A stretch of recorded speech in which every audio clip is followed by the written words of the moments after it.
Hello and welcome to Indus News live from Islamabad. I am Muneeb Hamid with the news of this hour. Let's begin with the headlines first.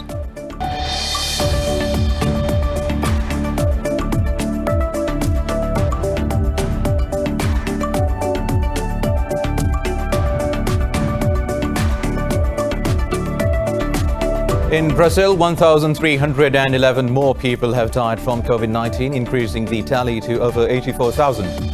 The United States has reported 1,225 deaths and over 76,000 cases in the last 24 hours. The total number of infections in the country has surpassed 4 million, with over 144,000 deaths. Meanwhile, Pakistan's death toll from the virus has crossed 5,700, with 54 fatalities in the last 24 hours. After 1,209 people tested positive overnight, the tally of infections has crossed 270,000. Globally, the death count has exceeded 632,000, with cases topped 15.4 million.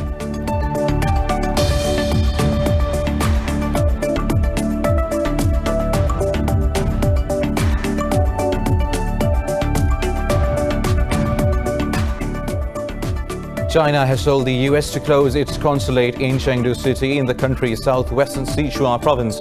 China's foreign ministry says the move is a countermeasure to the United States' demand to close Beijing's consulate general in Houston. Meanwhile, the US has called for the creation of a new alliance of democracies to counter what it calls China's aggressive policies.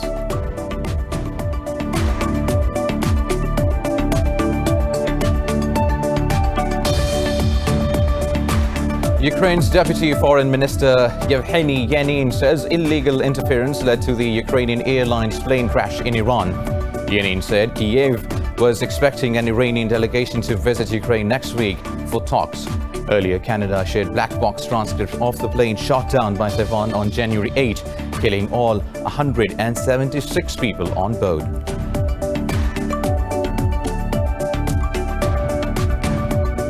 Prayers are resuming today in Turkey's historically monumental Hagia Sophia after a period of 86 years. President Recep Tayyip Erdogan has joined hundreds of worshippers for the reconversion. Earlier this month, Ankara turned back the former Byzantine-era cathedral into a mosque to signify and celebrate its Ottoman roots.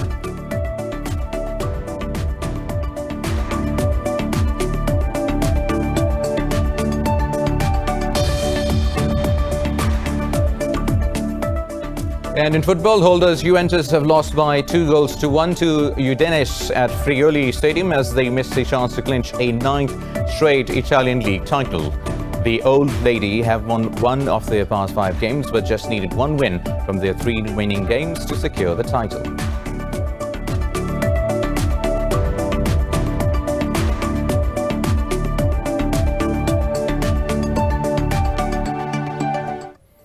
News in detail after a short break. Stay tuned.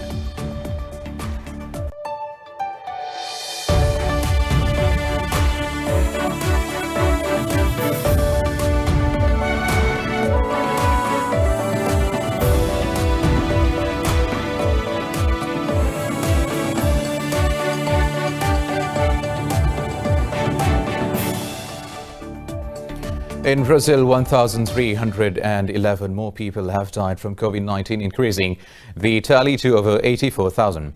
The United States has reported 1,225 deaths and over 76,000 cases in the last 24 hours. The total number of infections in the country has surpassed 4 million, with over 144,000 deaths. Worldwide, the death count has exceeded 632,000, while cases top 15.4 million. The virus is making a dangerously aggressive comeback in Iran, where 2,621 people tested positive overnight. The death toll in the country has crossed 15,000. In Australia's state of Victoria, the outbreak is not abating as it reported another record high new daily cases and 5 deaths. The surge in infections in South Africa has forced the government to shut schools for 4 weeks. Meanwhile, Uganda has recorded its first death from the novel coronavirus. In Asia, China reported 21 new coronavirus cases on the mainland, with mostly being locally transmitted. Cluster infections continue to worry South Korea as more than 50 cases emerged in the past 24 hours. India has reported a record spike in COVID-19 cases with 49,310 people testing positive in the past 24 hours. The Health Ministry said the countrywide death toll has risen by 740 to over 30,000. The ministry said the number of total infections is nearing 1.3 million, while active cases are over 440,000. It said over 817,000 people have recovered from the VOWS. Indian Council of Medical Research says it has so far conducted 15.4 million tests in the country of over 1 billion people. Pakistan has reported 54 deaths from the coronavirus in the past 24 hours, raising the total to 5,763. The Health Ministry says 1,209 new cases were reported overnight as the tally crossed 270,000. Officials said over 219,000 people have recovered from the virus so far. The ministry said there are now over 50,000 active cases in the country. Sindh is the worst hit province with over 115,000 infections, while Punjab has reported over 91,000 cases.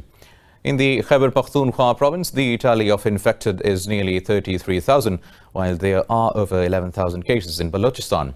The capital city, Islamabad, has reported close to 15,000 cases, while Azad Jammu and Kashmir and Gilgit-Baltistan have around 3,900 cases.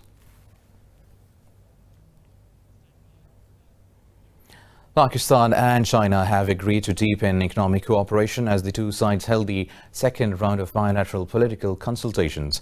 At a virtual meeting, Pakistan's Foreign Secretary Sohail Mahmood and Chinese Vice Foreign Minister Liu Xiaohui discussed a wide range of issues. The two sides reaffirmed their commitment to the Afghan peace process and the China-Pakistan economic corridor. The Foreign Secretary briefed the Chinese official of India's illegal actions in Kashmir and ceasefire violations along the line of control. Mahmood said India's aggressive actions are jeopardizing regional security. The two sides also agreed to take relevant measures to support economic recovery in the aftermath of the COVID-19 pandemic.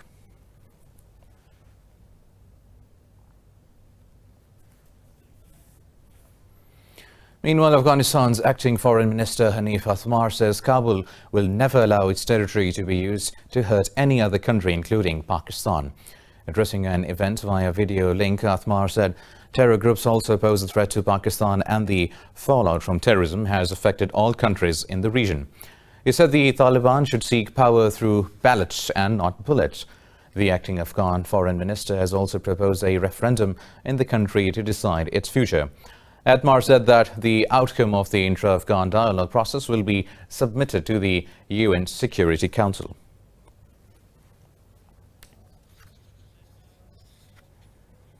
Moving on, China has told the United States to close its consulate in Chengdu City in the country's southwestern Sichuan province.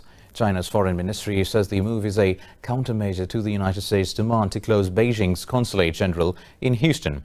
The ministry said it has informed the U.S. Embassy of the decision to withdraw its operations in Chengdu. It said Washington's move was a serious breach of the terms of the China-U.S. Consular Convention and international law. The ties between the two countries have worsened this year over a range of issues, including the coronavirus, South China Sea, Hong Kong, and trade. Earlier, Beijing threatened to retaliate if Washington did not reconsider the orders to close China's consulate in Houston.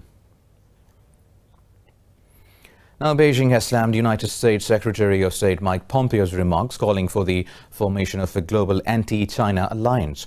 In a media briefing, Foreign Ministry spokesman Wang Wenbin said Pompeo's comments show a disregard for reality and reeks of ideological bias. Wang said China has urged the U.S. to discard the Cold War mentality. This comes after Pompeo urged the creation of a new alliance of democracies to counter what he called China's aggressive policies. Speaking in California, Pompeo said the U.S. and allies should use more creative and assertive ways to press China to change its methods. He said the combined economic, military and diplomatic power of the UN, NATO, the G7 and the G20 is enough to counter Beijing's threat. Ukraine's Deputy Foreign Minister Yevgeny Yanin says illegal interference led to the Ukrainian Airlines plane crash in Iran. Earlier, Canada shared black box transcripts of the plane shot down by Tehran on January 8. Yenin thanked all partners in deciphering the data from the black boxes. He said Kyiv was expecting an Iranian delegation to visit Ukraine next week for talks. Iranian forces say they downed the Boeing 737 jet after mistaking it for a missile at a time of high tensions with the United States. The crash claimed the lives of all 176 people on board, mostly Canadians. Now, the United States and United Kingdom have accused Russia of testing a weapon-like projectile in space which can be used to target satellites in orbit. The US State Department described the recent use of what will appear to be actual in-orbit anti-satellite weaponry as concerning. UK Space Directorate has expressed concern over the tests and said the Russian satellite had the characteristics of a weapon. Russia's defense ministry said it was using new technology to perform checks on its space equipment. Russia, United Kingdom, United States and China are party to a space treaty that requires that outer space is to be explored by all and purely for peaceful purposes. The treaty adds that weapons should not be placed in orbit or in space. The US says non-proliferation cooperation between Moscow and Washington will reinforce global security and stability. Talking to media, US Secretary of State Mike Pompeo said both nations face big strategic challenges concerning arms control. Pompeo said Washington and Moscow are set to begin strategic dialogue to discuss the next generation of arms control agreement. He said both countries share the common interest of making the world a safer place. The secretary said China has declined Washington's invitation to participate in the negotiations. Pompeo said Washington remains hopeful that Beijing will reconsider. Iran says it will take political and legal measures after an investigation is concluded into an incident involving a Mahan airplane in Syria. This comes after 2 US fighter jets came close to an Iranian passenger plane, causing the pilot to change altitude quickly to avoid a collision. Foreign Ministry spokesman Abbas Mousavi said the investigation is underway to get into the details of the incident. He said Iran's UN envoy has told the Secretary General the US will bear responsibility if anything happens to the plane on its way back. Officials say a number of passengers were injured after the pilot abruptly lowered altitude. Washington has long accused Mahan Air of ferrying weapons for Iranian-linked fighters in Syria and elsewhere. Meanwhile, in Israel, protests against Prime Minister Benjamin Netanyahu have turned violent as security forces fired tear gas and water cannon to disperse the protesters. The demonstrations erupted overnight in Jerusalem for the third time in a week against the government's handling of COVID-19 pandemic. Police made several arrests and assaulted the protesters outside the Prime Minister's residence. Protesters blocked roads and set tires on fire in the city center. The demonstrators also asked Netanyahu to resign amid a corruption trial in which he faces charges of bribery, breach of trust and fraud. Netanyahu has denied any wrongdoing while being in the office.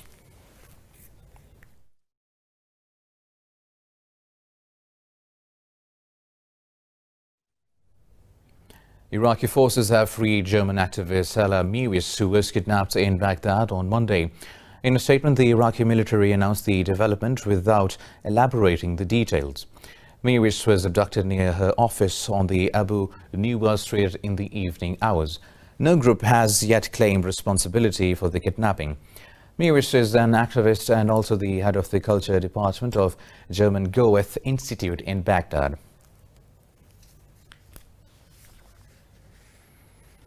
Moving on, the U.S. has begun talks with Japan about deploying mobile American Marine unit in Okinawa. In an interview, U.S. Marine Corps Commandant General David Berger said armed units will work closely with Japanese forces.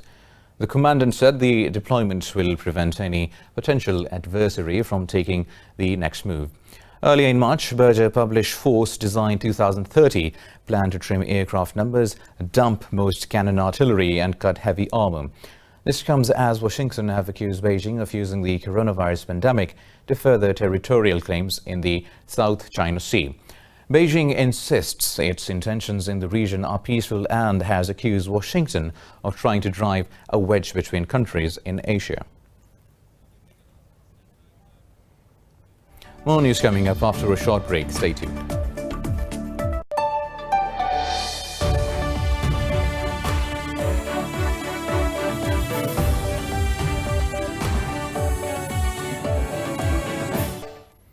Welcome back. Now, the United States has approved a $634 million arms deal to upgrade Chile's F-16 Fighting Falcon combat jet. In a press release, the Defense Security Cooperation Agency said the State Department approved the proposed sale to Santiago. The agency said the move furthers U.S. foreign policy and national security objectives in South America. It said Lockheed Martin will be the principal contractor and the proposed sale will not alter the regional military balance. Santiago had requested to buy modernization equipment and services including software upgrades and combined altitude radar altimeters. U.S. President Donald Trump and Saudi Arabia's Crown Prince Mohammed bin Salman have reaffirmed the strong defense partnership between the two countries. In a statement, White House said that Trump and Salman also discussed critical regional and bilateral issues during a phone call. The statement said the two leaders discussed the positive developments in defeating COVID-19 and re-energizing global economies. It said Trump also expressed his well wishes to Saudi Arabia's King Salman bin Abdul Aziz, who underwent a successful surgery. The U.S. Democratic presidential candidate Joe Biden and Barack Obama have slammed President Donald Trump's handling of the pandemic. In a video message, Biden said it cannot be imagined to say irresponsible words while holding the presidential office. The presidential candidate said he does not understand Trump's inability to get a sense of people's circumstances. Obama said it's hard to fathom anybody wanting to take away people's health care in the midst of a pandemic. Biden has started his campaign by using video messages to engage voters in order to excel in the digital presidential race. Now, Turkey has slammed France for demanding European Union sanctions on Ankara after the Greek conflict. Foreign Ministry spokesman Hami Aksoy said Turkey cannot be threatened through sanctions. Aksoy said statements of France's President Emmanuel Macron have no value for the country. He said France has lost its neutrality and chance to contribute to stability in the eastern Mediterranean. Aksoy said Paris has not been able to get any results from its policies and will fail in the future. The comments come after Macron demanded EU sanctions against Turkey, claiming violations of Greek and Cypriot waters.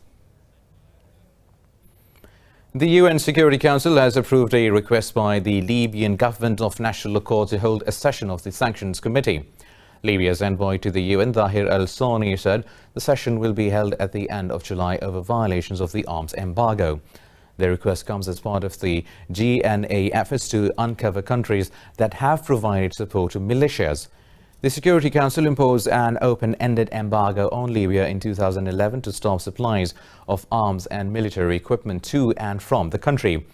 Libya is involved in a bloody conflict between forces led by Commander Khalifa Haftar and UN-backed government headed by Faiz al-Sarraj.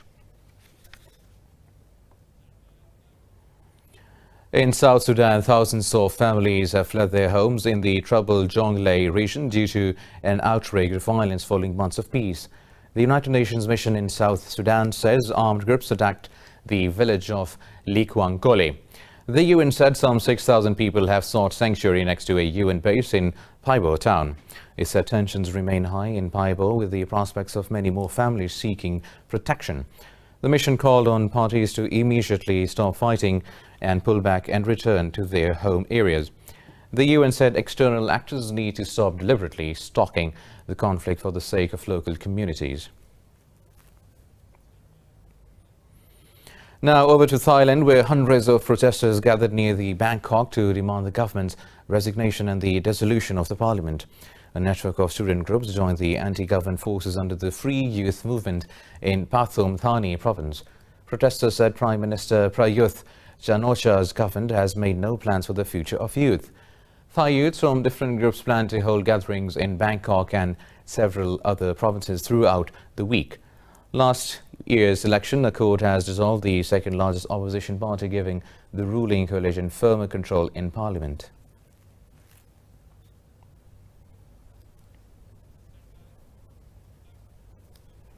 Prayers are resuming today in Turkey's historically monumental Hagia Sophia after a period of 86 years. President Recep Tayyip Erdogan has joined hundreds of worshippers for the reconversion. Preparation of the opening continued around at night as people flocked to the square in front of the Grand Mosque. Many offered the early morning Fajr prayer today on the pavement outside the mosque to mark what they see as a historic day. Earlier this month, Ankara turned back the former Byzantine-era cathedral into a mosque to signify and celebrate its Ottoman empire, as you can see the live images on your screens. Gazilerimize sağlıklı, hayırlı ömürler nasip eyle. Vefat etmiş olanlara. Hagia Sophia has opened its doors for prayers after the best part of the century, and President Recep Tayyip Erdogan is joining hundreds of thousands of worshippers for the reconversion. As you can see live on your screens, the prayers are being held, and you can see hundreds of Muslims gathered inside. Her türlü tehlike ve tuzaklardan muhafaza eyle Allah'ım. Ya Rab, dünyanın değişik bölgelerinde zulme ve katliamlara maruz kalan. We will be showing the live coverage of the Hagia Sophia prayers to be held just a few moments after. Now we'll continue with the bulletin, as Germany has offered $7.5 million to support two bilateral technical cooperation measures in Pakistan. In a statement, the Germany embassy in Islamabad said solidarity in times of crisis is more important than ever. The statement said Team Europe has decided to upscale its support to local Pakistani governments in their fight against the pandemic. Germany will provide $0.5 million to promote activities to mitigate the socio-economic effects of the pandemic on local level. Berlin will also commit $7 billion to support Pakistani communities that host Afghan refugees to improve local health services.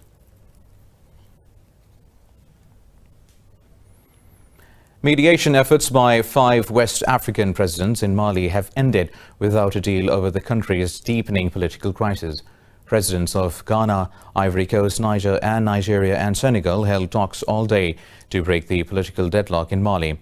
In recent weeks, tens of thousands of people have poured onto the streets of Bamako to demand President Ibrahim Keita's resignation. The protests turned violent earlier this month when clashes between security forces and protesters left 11 people dead. Niger's President Mahamadou Issoufou said the West African regional bloc ECOWAS will have a virtual meeting on Monday to discuss the crisis further. In all these meetings, the objective is to find a compromise which will allow Mali to get out of this crisis quickly. I am optimistic. I hope that a solution will be found, but we have decided to report back to all the heads of states of the ECOWAS during an extraordinary summit that will be held 7th. Now, England has issued new face covering guidelines less than 12 hours before the new rules come into force. Face coverings are now mandatory in public spaces such as supermarkets, indoor shopping centres, transport hubs, banks and takeaways. The government says shop owners can refuse entry to people who do not have a valid exemption under the rules. The new law also mandates city police to hand out fines of up to £100 to those who do not comply. Health Secretary Matt Hancock has urged the public to play their part by following the new guidance as COVID-19 restrictions are eased throughout the country.